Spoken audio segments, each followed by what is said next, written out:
And hey, Kirti, nice to see you in person, Hi, good to meet you. or as close as I guess we get to in person these days. But Oh, look, I got my U-log going. I see that. Promise. Has that been running since Christmas, or? Well, we were doing a fireside chat, so I thought I'd bring the fire to the chat. It's a good idea. I like it. Again, thanks, Evie, for the introduction. So I'm Will. I'm VP of Marketing at Stirista. We are a data and identity-driven marketing technology company based in San Antonio, but kind of increasingly all over the place. We have offices in Chicago, New York, Florida, etc. So it's been, thankfully, as travel has loosened up a little bit, I've gotten to get out there a little bit more to join my compatriots there in Texas. But Kirti, you want to take a couple of minutes to just introduce yourself? Yeah, I'm really excited to be back participating in a Brand Innovators event. It's been a few years.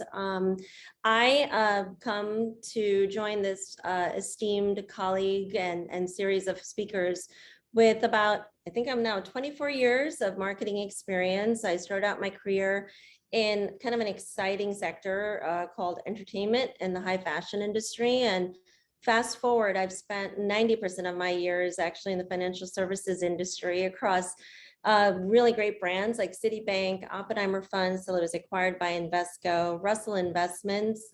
And I also even spent a short stint in the blockchain securities world, running a startup. And now I am at the esteemed BNY Mellon Wealth Management, 230 plus year old company, one of the first to offer estate planning and wealth services to none other than Hamilton's wife back in the day. So it's really exciting to work for this legacy brand.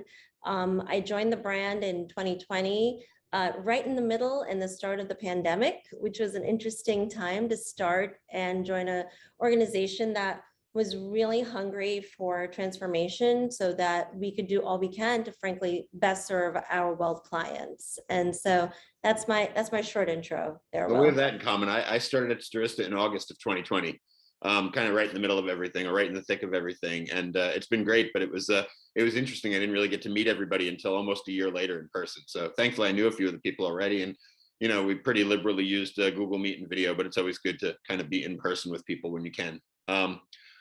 Another thing I know we have in common I want to talk a little bit about is the evolving kind of role of marketing. I know you and I yesterday when we spoke, we talked about the sort of make some decks. If I had $1 for every time over the years I heard to make something pretty, I would have a whole lot of dollars. But I think we can probably all accept no matter what kind of company we're in, that the role of marketing and the KPIs are different.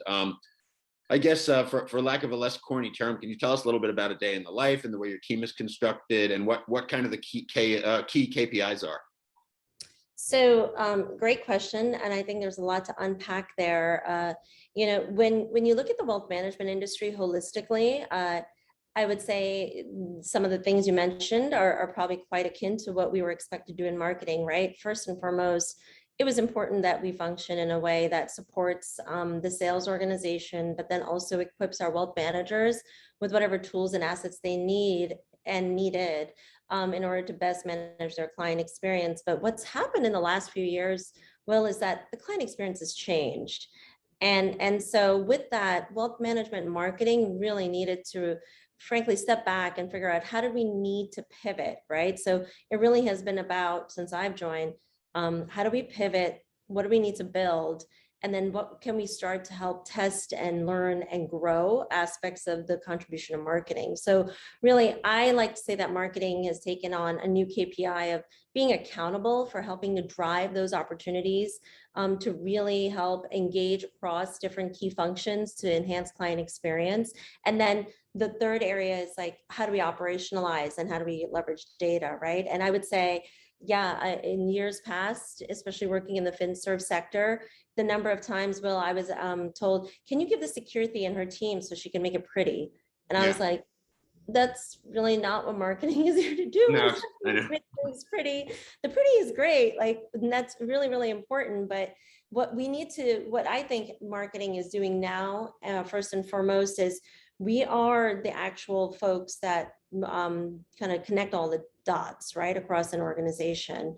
And I think role-wise, it's really caused us to shift who we are from a functionality standpoint, from an intellectual standpoint, from a participation standpoint, right? So we need to be educated and learning about what is operations doing, what's technology doing, what's risk and compliance facing, and how do we then in marketing come up with solutions and ideas to bring these all together, and always do it through the lens of the client. And that's the big shift. I think financial services predominantly been push, push, push.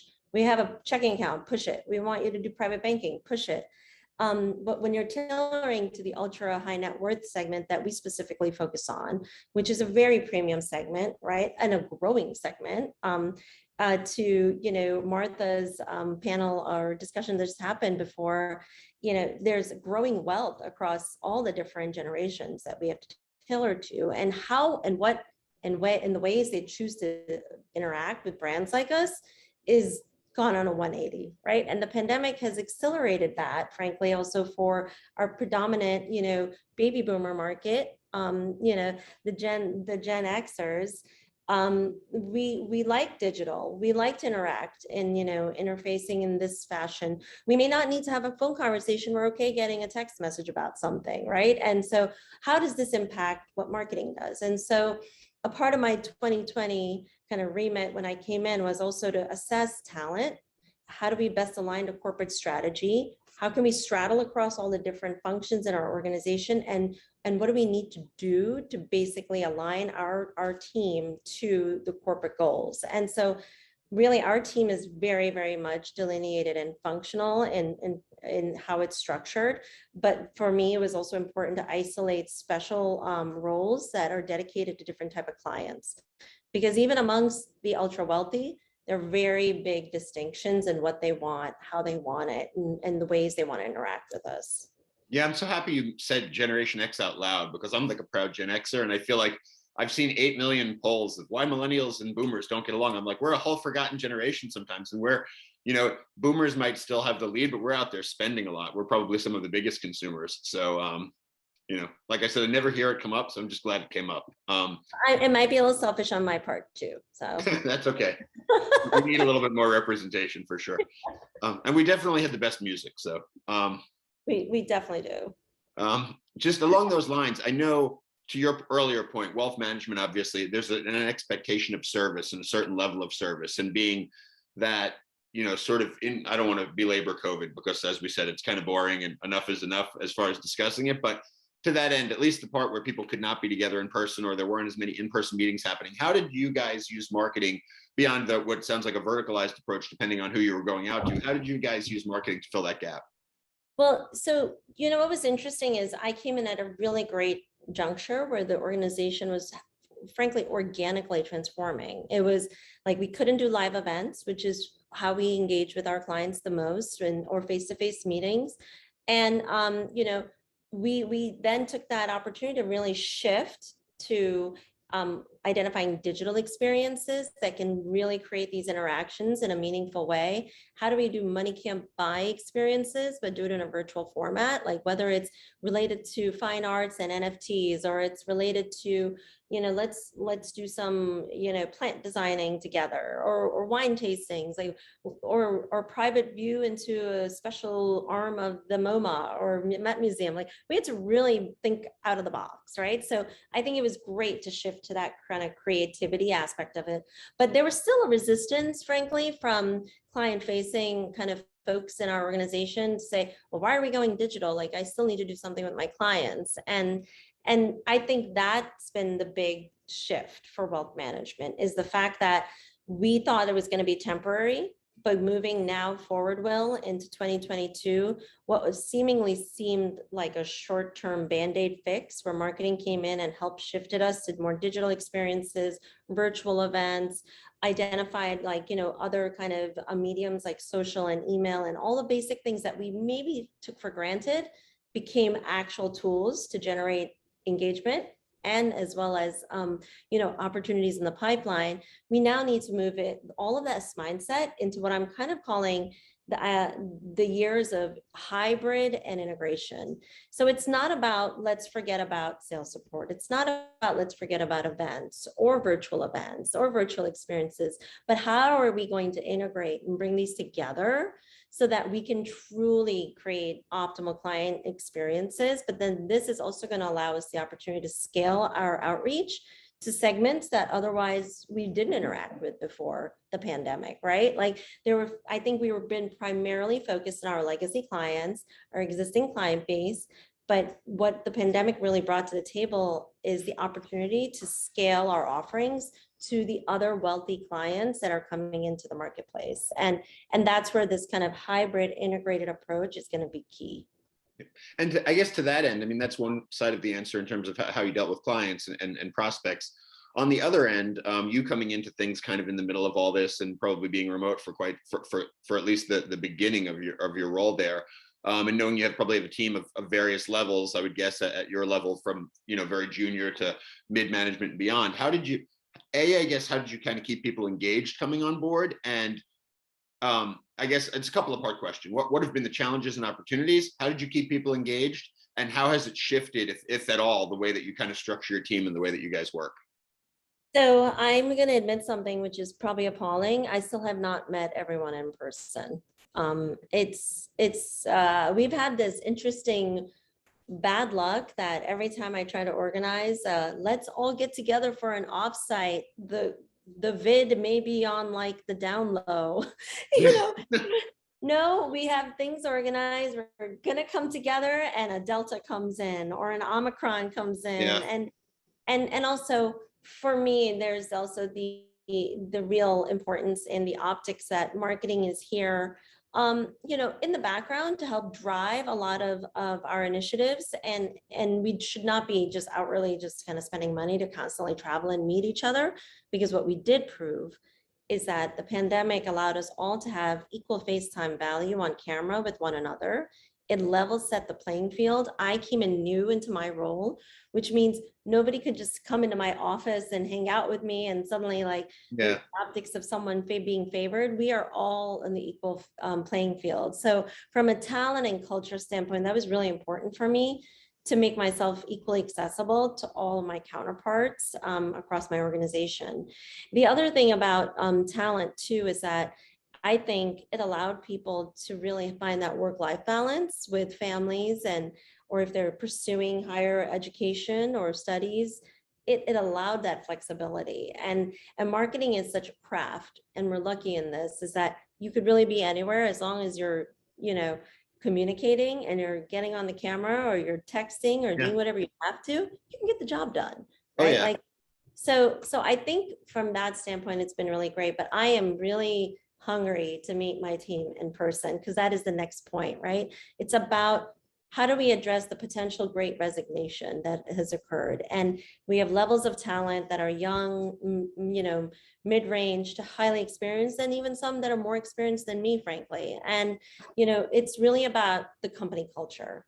And what our brand has done at the corporate level and then to the wealth management division is, it's really important that we embody the values of our organization and be purpose-driven.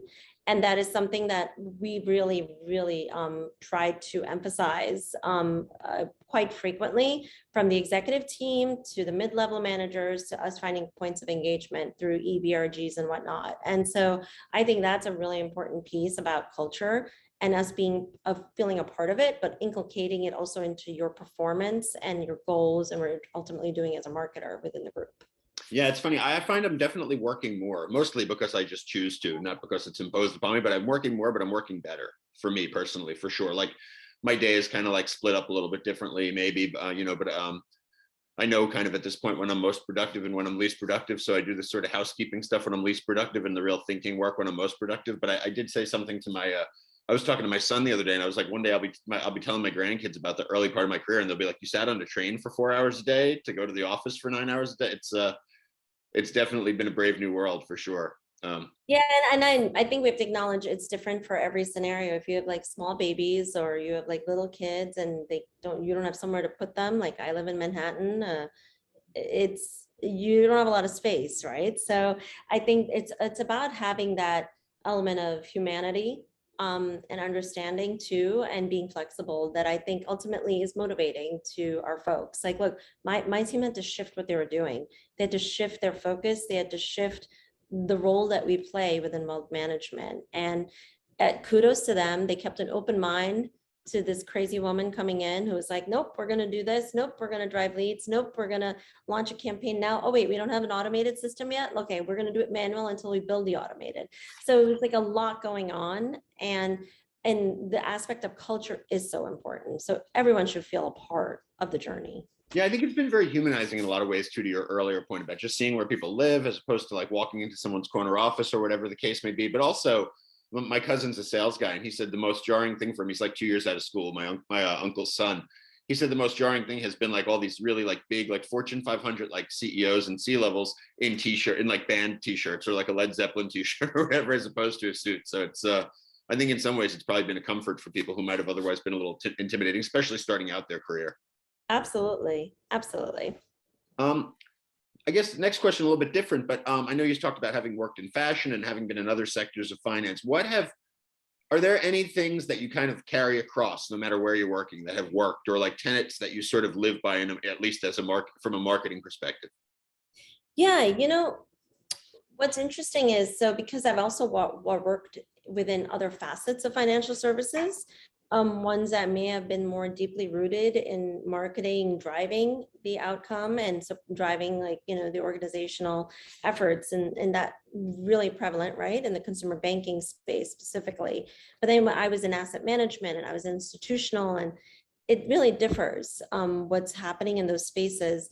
What I have actually been able to borrow, though, is first and mostly from my earlier part of my career when I was in fashion, and I was actually in interior design and manufacturing. And a big part of what I brought over from there and ported over is this notion around operations and data, because they had access to this type of intelligence. It's about then how you take it and you operate with it, because that ultimately then fuels your go-to-market strategy, right? And what you're able to do from a KPI standpoint. So to me, foundationally, it's been having the perspective of being able to operationalize what we need to solve for, but then also you're leveraging data to do it.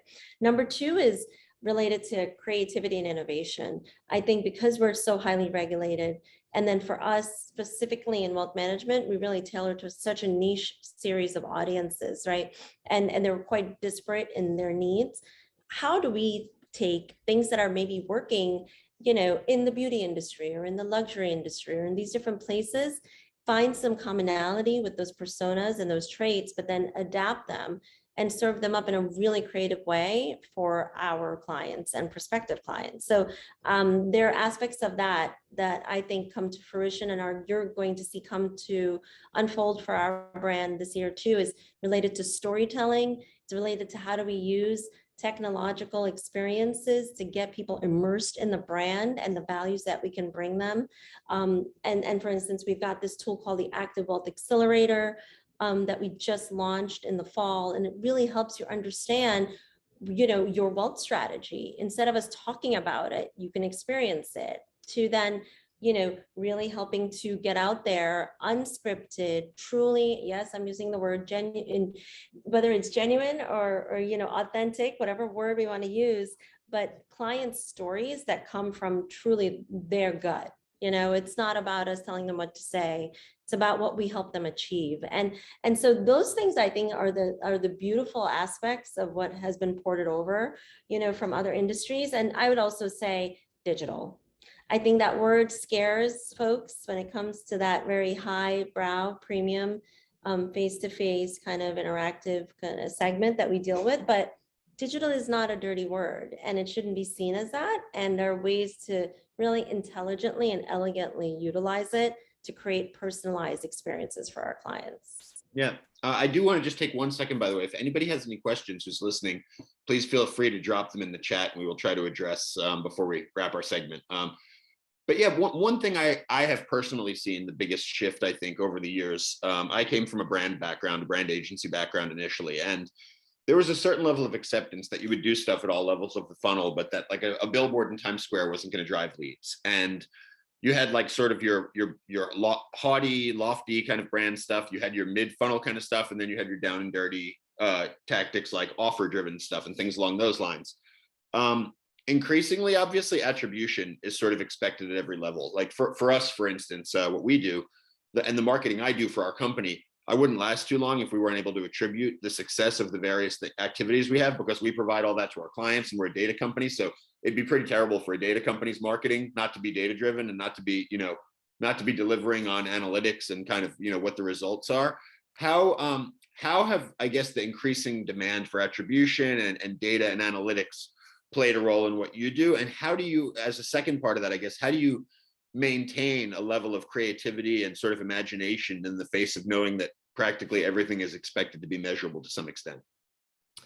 Look, there's quite a few layers to what you just asked. I think I'm going to first tackle the data piece of it.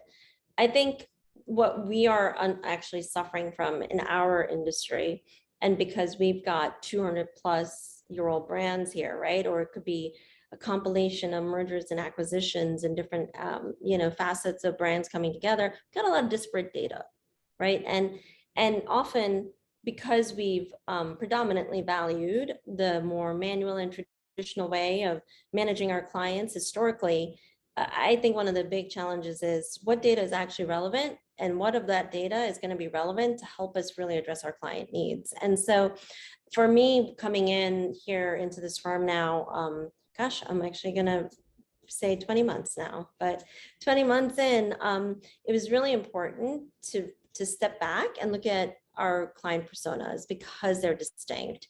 And something that we identified, Will, is that our clients and prospective clients or partners, and even us, we all kind of really live on a flywheel, right? Like it's like being on a Peloton and it's going to keep going and going. And then sometimes you go backwards and sometimes you go forwards. And it's about us like being relevant at the right time in the right place. And so for us, it was about building out unique client journey maps and blueprints, as we like to call it on my team, that help kind of create a guidance of how to take that data and translate to experience. And then from there was actually us stepping back and using research and insights, whether it was client satisfaction surveys, brand research, all of those things really matter, and putting the concerted effort and time behind it, because then from there we build really strong action plans. And these action plans frankly cross over between operations, the technology, the client facing teams and us, because when we do it together, that's when we're going to actually improve the KPIs of this firm overall. And these are some of the things that we've established and brought over from my experience, from even folks that I've like recently brought onto the team in the past year that are new, and they come with best practices from other organizations. And look, what we've actually learned is that it's like 84% of high net worth investors, they're essentially looking for digital interactions. They're demanding good digital interactions in order to even like say, I want to do business with you and I want to talk to you, or I want to get more educated about a topic from you. And I think that's a really important number for us to keep in mind, because that number is also going to grow as the Gen X's, the Y's, and the Z's kind of come into the place of the ultra high net worth space.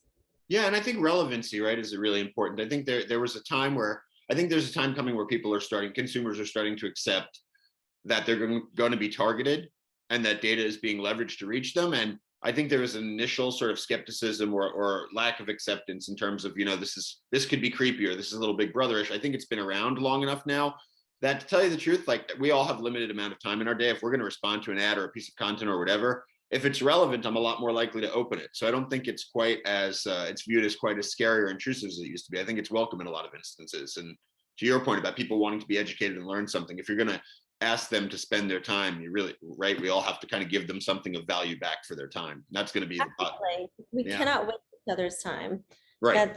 That those years are gone. And really, this is going to ultimately be about us creating value no matter what along that entire, I'll call it circle, flywheel, whatever you want to use to describe it, because as much as we may deny it, the baby boomers, they're going to TikTok now, or their 40 or 30-year-old son may be opening up an account on Discord. It's not just for 14-year-olds, and so we need to think about like, what's our role there and how are we going to participate?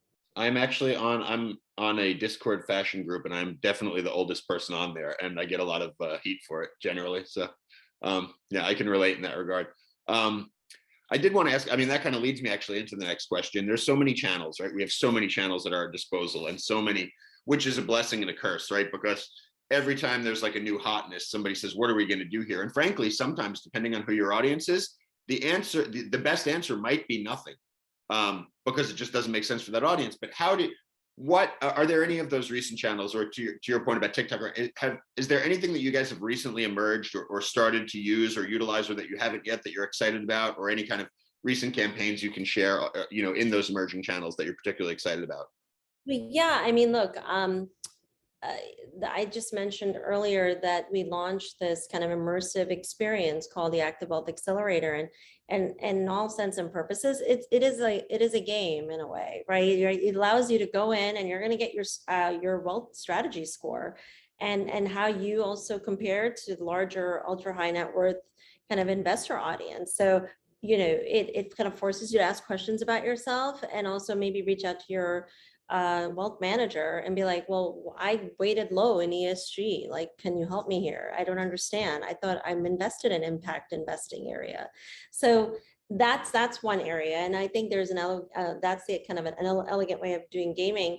I'm not going to use a new term here right now, because I think that FinServ has just recently only discovered in the last few years how to best leverage it. But podcasts, podcasts, right? As you and I know, Will, came out a long time ago, and Yeah. so many people try to experiment in that space, and then it was about, oh, let me just advertise on someone else's podcast channel. But that's a channel that's gone through a major boom, right, over the last like year and a half itself, and it has like quite the vast type of audiences engaging in podcasts. And so I think the art of just listening to something while doing something else is going to continue to stay. And it's about global wealth management doing that space. But I actually am looking forward to leveraging, as I call it, the versus are us, like walking into the toy store of different virtual experiences, and what can we leverage to use to storytell or to demystify the complex.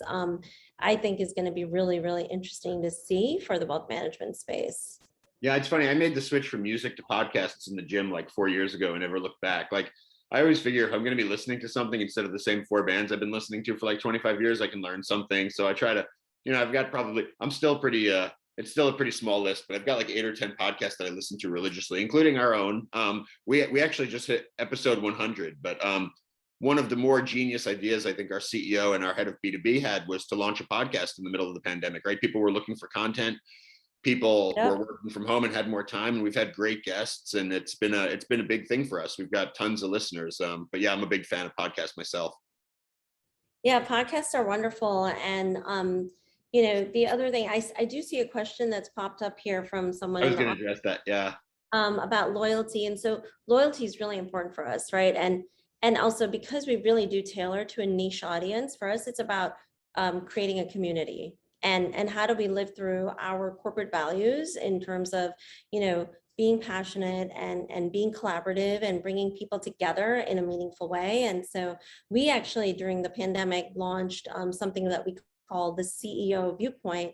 And it's a very private virtual roundtable that brings together our corporate level CEO as well as the wealth management CEO, and we bring together 8 to 10 key clients at a time every quarter, so they can have an opportunity to talk about the state of affairs, whether it's regulation related to trend related to maybe new research that's come out that's important for people to think about, whether it's about inclusive investing, whatever the topic may be.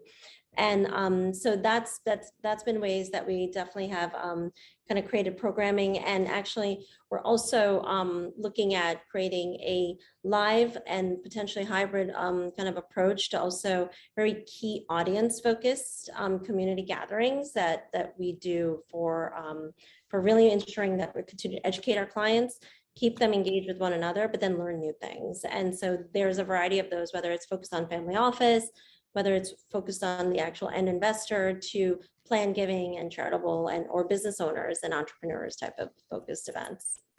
Yeah, I think on the tail of that question that one of our audience asked as well, I was going to say, I know you talked about sort of an increasing disparity.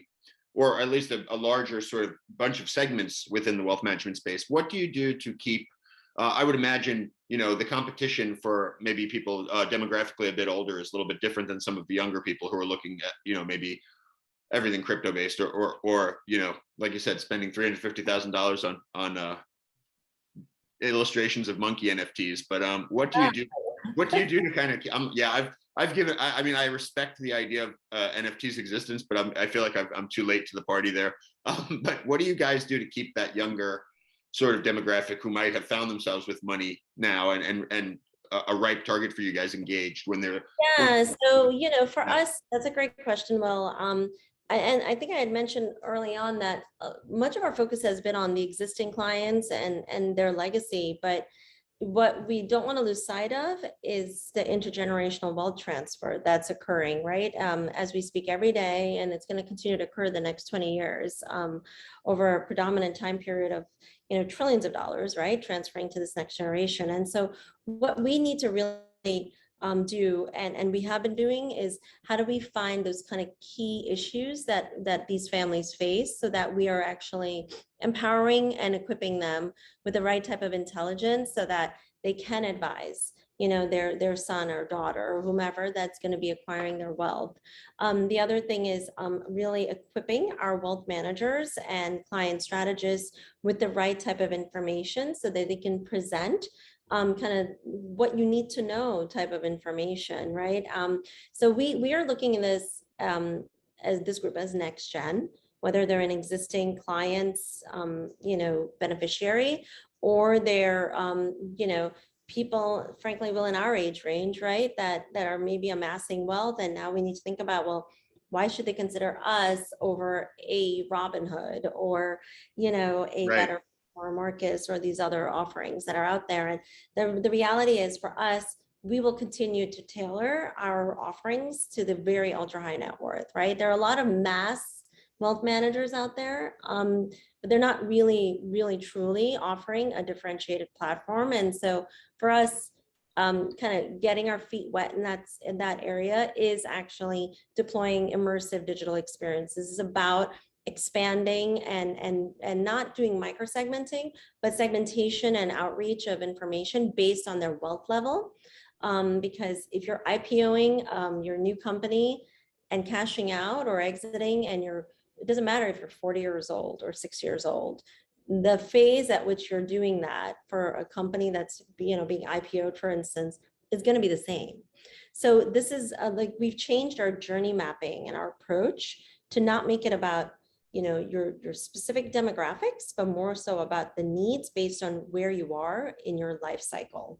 And that's been, I think, a big shift for us, and then allows us to create some overlapped content or overlapped frameworks and go-to-market structures.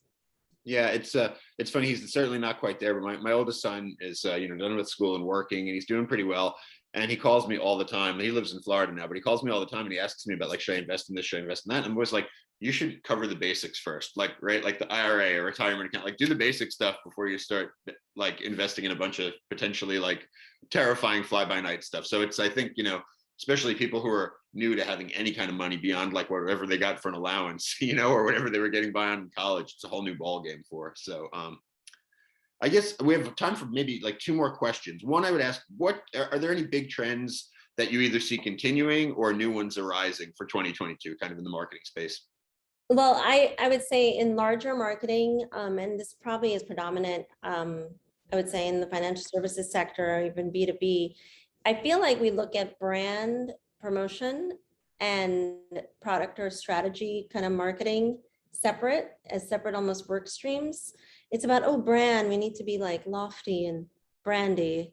And then like when it comes to like promoting a product, it gets into the nitty gritty and tactical. And what I think is going to be a trend, one which I believe we're already starting to shift towards there, is that brand is going to equal solutions, right? Your brand, the brand value, the brand purpose, a brand campaign should always be tethered or tied into what the brand has to offer, right? The marketplace, what problem are they solving?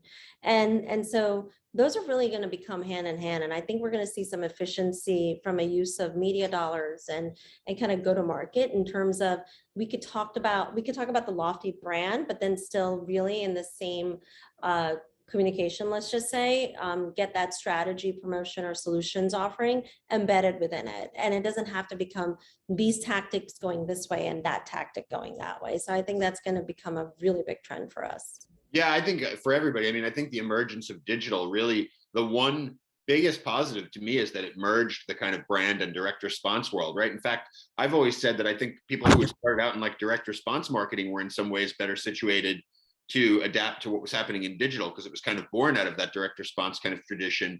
And then you bring a brand tilt to it, and it's all part of one continuum. It's kind of like what I was saying earlier with the funnel's been, if it's not been smushed, it's at least been kind of joined, so it's not that old graphic of the three different like sort of pie slices, right? It's all part of one thing. Well, that's why I like to call it the flywheel. It's like, you know, it's like this, it's going like that constantly. And that's what's going to be important to guide us.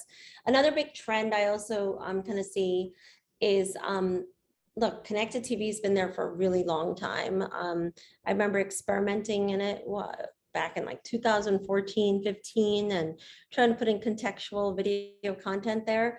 Well, that's going to be a lot more affordable and programmatic. And the reality is that, you know, I think they're predicting $65 billion in media spend just in the CTV space. And the thing is, it's going to allow for also increased outreach across like mediums in mobile or digital and other places. There's just all these expansions that are going to be appended to it. So I really see the opportunity kind of going there and truly helping to drive awareness, but then really be able to tie it back to lead gen opportunities. Yeah, CTV has been huge for us. It's so by somehow we've become like the fourth or largest buyer, I think, of CTV inventory, placer of CTV inventory in the US, but we also are really evangelizing it for B2B businesses because a lot of B2B advertisers don't necessarily want to spend on a TV commercial or spend at the rates for linear, but they are willing to take a flyer or even have us in some cases develop something for them that can run on CTV. And that's been, I think, something relatively untapped by B2B companies thus far. Well, that goes back to knowing how to be creative, right? How can you be creative and figure out how to position your brand in an authentic way within this space?